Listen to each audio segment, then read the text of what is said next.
Hello everyone, today I'd like to talk about one of the most dangerous practices in marriage, a habit that is destined to destroy any marriage except we overcome it, and that is criticism. I want to talk today about criticism.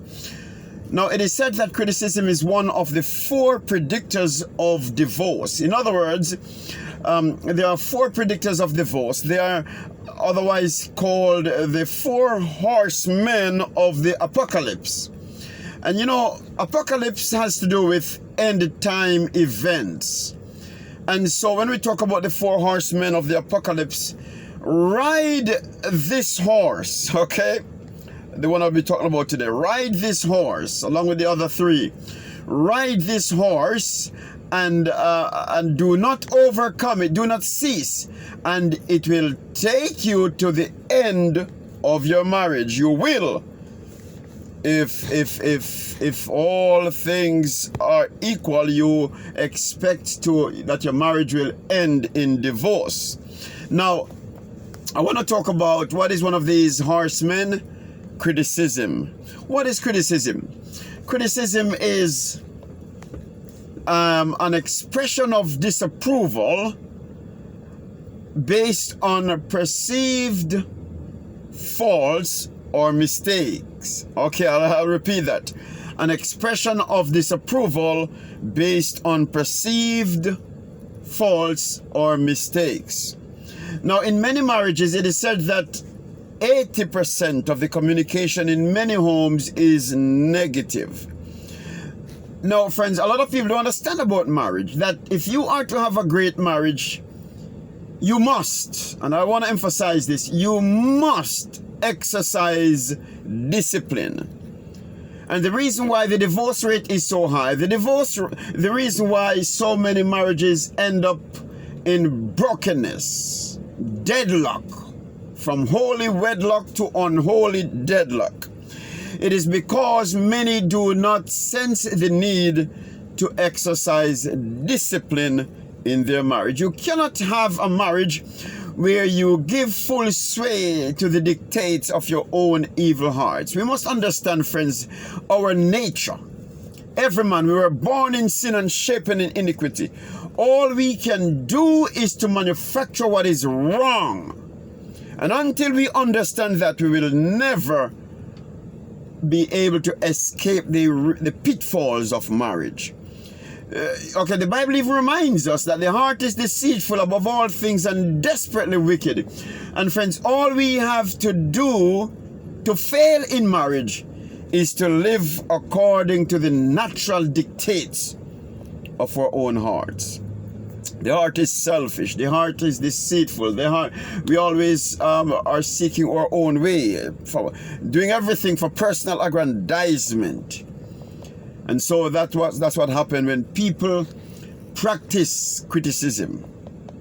Okay, it's a thrill to many people to hurt others, to focus on other people's faults and mistakes. And friends, if you have a spouse like that, expect that if nothing changes, you can be led to the end of your marriage.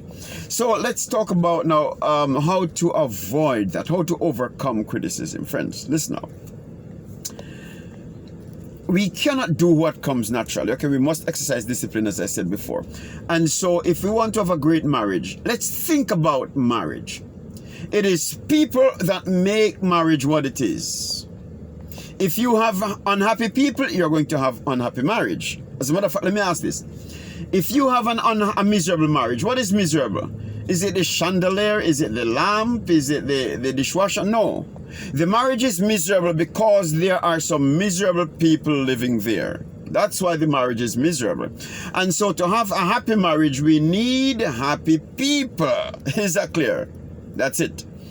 Friends, how do you overcome criticism?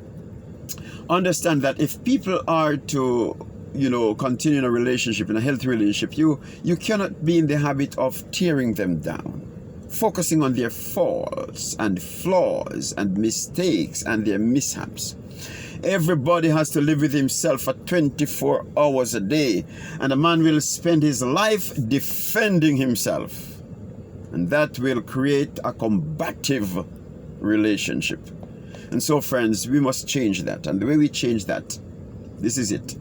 We forget about the minor flaws and failures of people and make a big thing of their small accomplishments. In other words, identify the good in your partner, verbalize it, acknowledge it, tell them about it, celebrate them for it. In other words, you make a big thing of their small accomplishments. When you do that, people are inspired to become their best. That's how you do marriage, friends. You forget about the minor flaws. You don't focus on their mistakes and their flaws. No.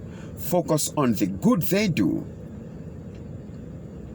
Celebrate them for it.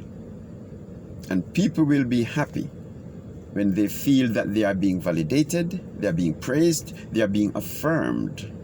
And that's how even children thrive. Children thrive on words of commendation and expression of appreciation. And so does your spouse. Okay, friends, this is how we do marriage. We live to, even the Bible reminds us, right? Edify. Our words should edify one another. The word edify comes from the same word from which we get the word edifice, building.